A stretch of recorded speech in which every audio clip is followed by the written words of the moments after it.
अभी हाल ही में कांग्रेस के कुछ वरिष्ठ नेता है वो कांग्रेस छोड़ के बीजेपी की तरफ जा रहे हैं। देखिए, जब चुनाव होता है तो हमेशा कुछ न कुछ लोग इधर से उधर होते हैं। कोई नई चीज नहीं, और न कोई इस तरह के लोग चुनाव के परिणामों पर गलत प्रभाव डाल पाते।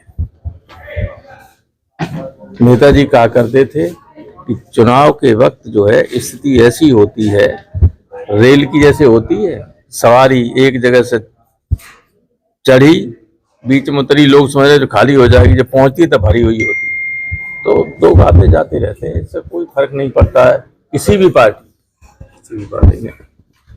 लेकिन अब आपकी पार्टी में पल्लवी पटेल, स्वामी प्रसाद मौर्य के भी सुर बदल गए हैं। कोई सुर नहीं बदल गए। ये तो अच्छा, अभिव्यक्ति की स्वतंत्रता का अधिकार सबको है। हमारी पार्टी जितनी डेमोक्रेटिक पार्टी इस देश की कोई पार्टी नहीं।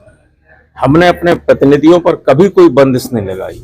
जो छोड़ के गए हैं पहले भी, वो अब कहते हैं कि आपके जैसी पार्टी कभी नहीं थी।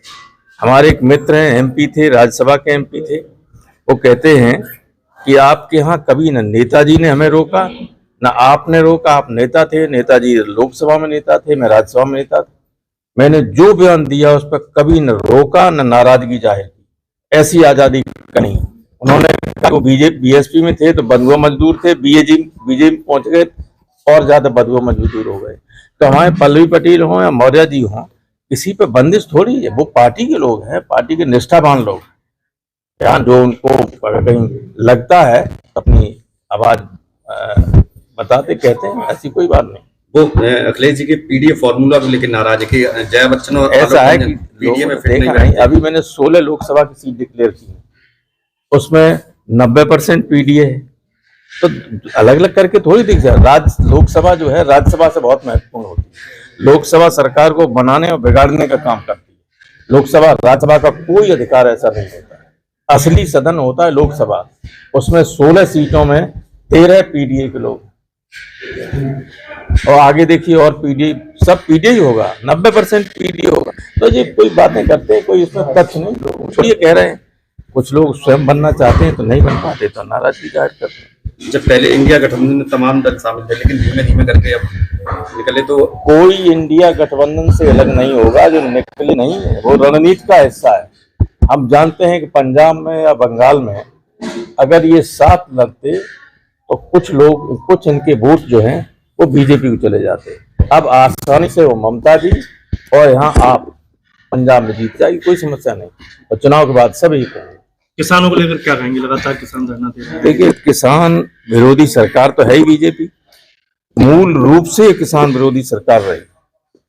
इससे पहले सैकड़ों किसान मर गए, 1 साल बैठे रहे, वहां मरे और बात नहीं मानी उनकी।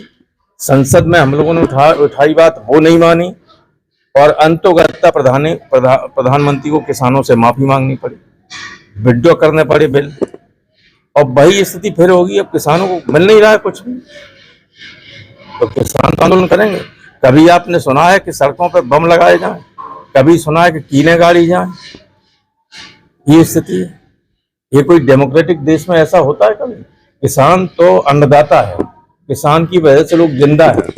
कोई सोना चांदी या लोहे लंगड़ और सीमेंट से थोड़ी पेट भर सकता है। चाहे अरबपति हो चाहे खाकपति हो, सबको किसान के अन्न पर ही निर्भर रहना पड़ता और रहना पड़ेगा। ये जो सरकार नहीं समझती है, उसको आज नहीं तो कल उसका दुष्परिणाम भोगना पड़ता है। राहुल की न्याय यात्रा में क्या अखिलेश जी शामिल होंगे?